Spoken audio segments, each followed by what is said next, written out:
Praise Lord प्रभु को नाम को प्रथम धन्यवाद दिए।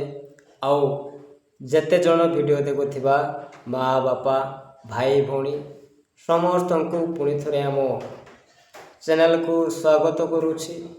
आउ आमे गोटे विषय आमे देखिबा आमे प्रभुंकर उद्देश्य रे प्रभुंकर लोक माने ए जगत रे अछु समस्त प्रभुंकर, किंतु जो माने जानी नाहंती प्रभु को से माने तो प्रभु को ग्रहण करू नाहंती। किंतु प्रियर भाई भौणी माने आमे जते जण आमे जानिछु जते जण जानिछु हेले प्रभु को आमे अतिर अतिशय आमे कौन करिबा ग्रहण करिबा पे आमे शिखिबा आउ जानिबा। जानू नथिलु सेते बेले आमे अनेक काम करूथिलु, अनेक पाप करूथिलु। माने कहिबा पाई गले आमे किछि कौन माने अकाउंट कले मध्य आमे जानि परिबा नै माने केते भूल करिछु केते कौन करिछु। किंतु आमे गोटे विषय देखिबा प्रिय भाई भौणी माने जीवन थाउ थाउ से मरी जाइछि, जीवन थाउ थाउ से मरीची बोली परामर्श दिए। आसंतु प्रिय प्रभुंकर लोक माने आज अल्प समय आम आलोचना करिबा गोटे वाक्य को नहीं आउ से विषय को आमे ध्यान सह शुणी आमे बुझीबा पई गले जानि परिबा जे से मरिबा बंची थिबा लोक से मरी जाइछे केमिति से विषय कहिथिली। सेति पई आमे बंची थाउ थाउ मरिबा सदृश कौन आमे देखिबा। आउ से वाक्य है रोमियो 8 पर्वर तार 6 पद को आमे देखिबा। रोमियो 8 पर्वर 6 पद को मु पढ़िबा पई जाउ अछि। कौन लिखाई छी, कारण शारीरिक भाव मृत्युजनक। प्रियर भाई भौणी माने शारीरिक भाव मृत्युजनक माने एटा केमती हैला। आमे बंचिचु ताहेले आमे मृत्युजनक बोली लिखिछि, लेखाई छी मृत्युजनक। बहुत अद्भुत कथा प्रियर भाई भौणी माने देखंतु, कारण शारीरिक भाव मृत्युजनक किंतु आत्मिक भाव जीवन और शांतिदायक। बा बहुत माने आमे बुझीबा पई गले जो माने बुझी पारु नांती माने एटा बहुत अखोड़ुआ लगे, किंतु बुझी गले तार केते भयंकर। प्रियर भाई भौणी माने सेति पई मु आपण मानक मु कहूची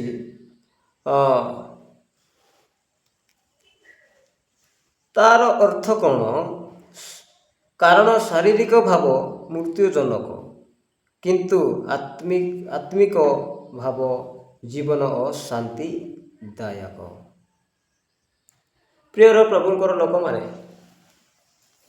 आमे जीवन थाउ थाउ मरिबा सदृश कहूथिले, हेले काहीकि आमे जीवन थाउ थाउ मरिबा केमती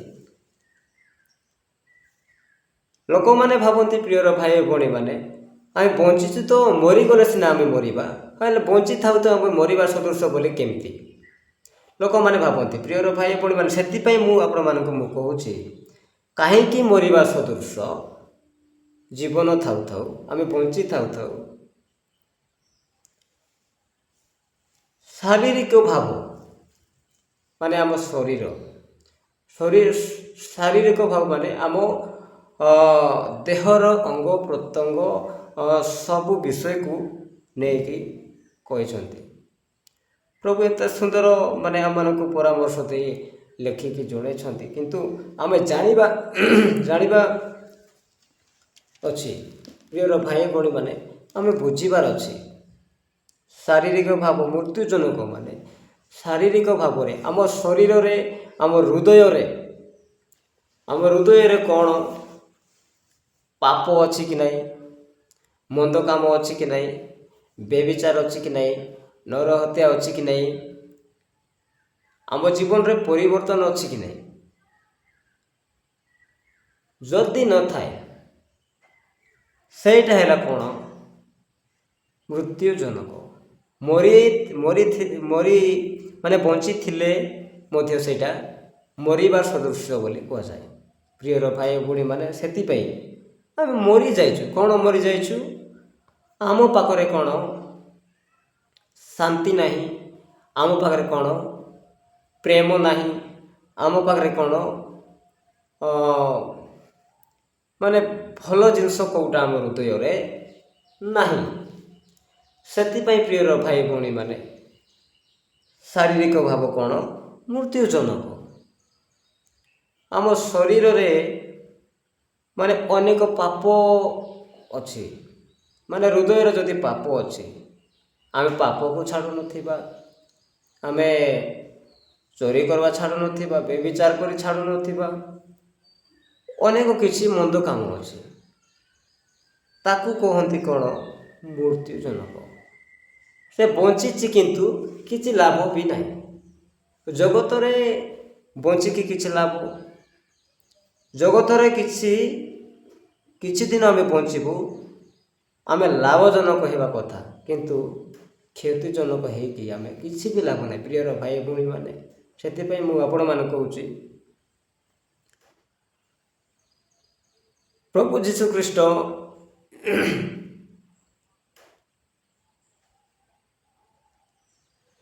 କେବେ ଆସନ୍ତି ଆମେ ଜାଣିନାହୁଁ। ଆଗମନ କେବେ କରିବେ ଆମେ ଜାଣିନାହୁଁ।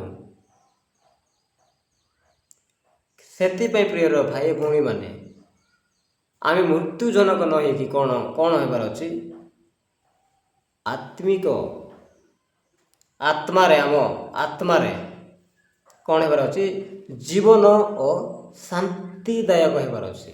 ଜୀବନ ଆମେ ପାଇବା ପାଇଁ ହେଲେ, ପ୍ରିୟର ଭାଇ ଭଉଣୀମାନେ, ଜୀବନ ପାଇବା ପାଇଁ ହେଲେ କ'ଣ କରିବା ପାଇଁ ପଡ଼ିବ? ଆମର ଶାରୀରିକ ମୃତ୍ୟୁ ମାନେ ଆମେ ମୃତ୍ୟୁ ହେଇଯାଇଛୁ, ଆମ ହୃଦୟକୁ ପୁରା କଳା ହେଇଯାଇଛି, କିଛି ଦେଖାଯାଉନି। ସେ ମରିବାଟା ମାନେ ସେ କଳା ହେଇଗଲୁ। କିନ୍ତୁ ସେଇ କଳାକୁ ନେଇକି ଆମେ ଧଳା କରିବା କେମିତି? ପ୍ରିୟର ଭାଇ ଭଉଣୀମାନେ, ସେଥିପାଇଁ ଧଳା କରିବା କେମିତି?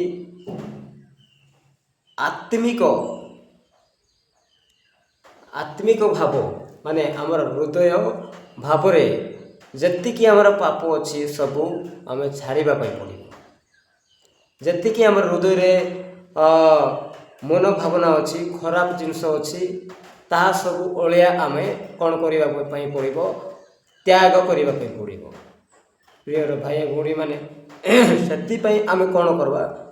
ଜୀବନ ଓ ଶାନ୍ତିଦାୟକ ଆଣିବା। ଜୀବନ କେମିତି ଆଣିବା? ଜୀବନ ଏସବୁ ଆମେ ପରିଷ୍କାର, ଆମ ହୃଦୟକୁ ପରିଷ୍କାର କରିବା ଦରକାର। ପରିଷ୍କାର ମାନେ ଦେଖ, ନ ଜାଣିଥିବା ସମୟରେ, ତମେ ପ୍ରଭୁକୁ ନ ଜାଣିଥିବା ସମୟରେ କ'ଣ କରୁଥିଲ?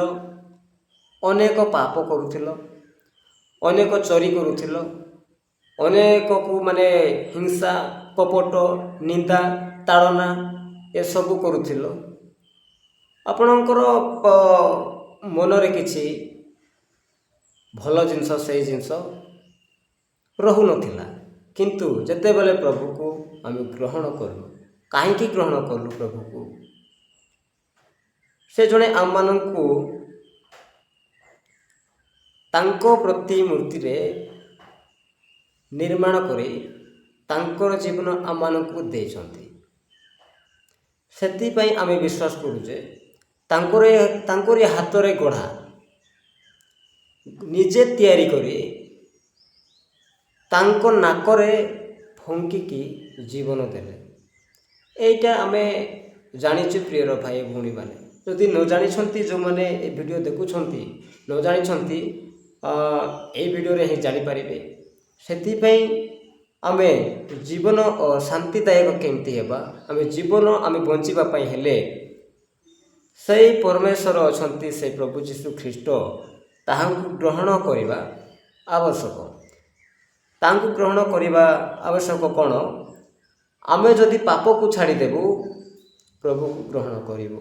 ଆମେ ଯଦି ସେଇ ବ୍ୟଭିଚାର ଛାଡ଼ିଦେବୁ ତାହେଲେ ପ୍ରଭୁକୁ ଗ୍ରହଣ କରିବୁ। ମାନେ ପରିବର୍ତ୍ତନ ଆମ ଜୀବନରେ ରହିବା ଦରକାର। ପରିବର୍ତ୍ତନ ଅନେକ ଅଛି। କାହାକୁ ହିଂସା କରିବନି, କାହାକୁ କପଟ କରିବ, ତୁମ ହୃଦୟରେ କପଟ ଧରିବନି। ଆଉ ଏ ଗୋଟେ କଥା କହିଦେଲା, ସେ ଗୋଟେ କଥା କହିଦେଲା ବେଳେ ତାକୁ ଆମେ ଧରି ବସିକି ମୁଁ ଆଉ ଥରେ କେବେ ନା କେବେ କହିବି, ଏସବୁ କହିବା ତାର ମାନେ ଏସବୁ ଛାଡ଼ିବା ଆବଶ୍ୟକ। ପରିବର୍ତ୍ତନ ଯଦି ଆମ ଜୀବନରେ ନାହିଁ, ଆମ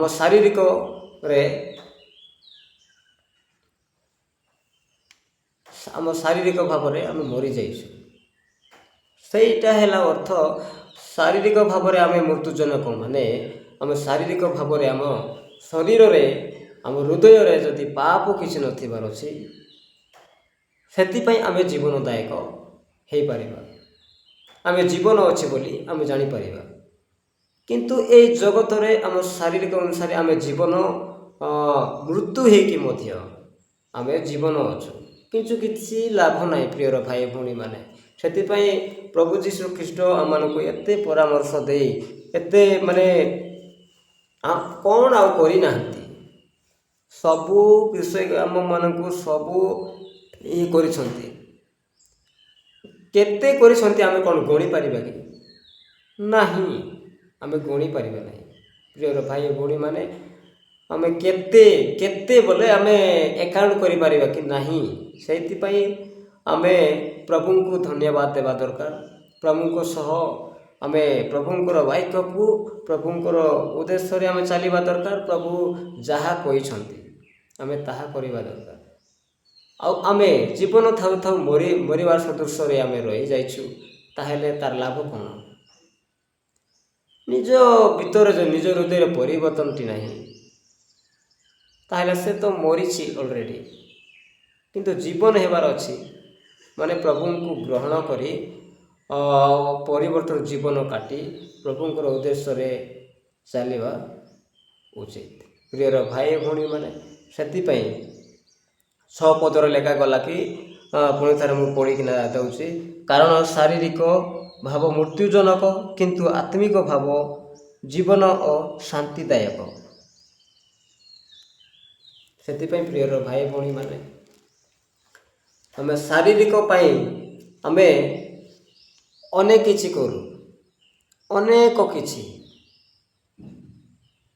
ଭାବନ୍ତୁ, ଆମ ଶରୀରକୁ ଆମେ ଏତେ ସଜାଉଛୁ ସୁନ୍ଦର ହେବା ପାଇଁ, କଳା ଥିଲେ ଗୋରା ହେବା ପାଇଁ, ଆଉ ଏତେ ସଜବାଜ କରିକି ଆମେ ଡ୍ରେସ୍ ପିନ୍ଧୁଛୁ, ପୁରା କ୍ୱାଲିଟି ଡ୍ରେସ୍ ପିନ୍ଧୁଛୁ, ମାନେ ଶାରୀରିକ ସଜାଇବା ପାଇଁ। କିନ୍ତୁ ସେ ଶାରୀରିକକୁ ଆମ ଶରୀରକୁ କାହାକୁ କିଏ ଦେଖିବେ? ଜଗତର ଲୋକମାନେ ଦେଖିବେ।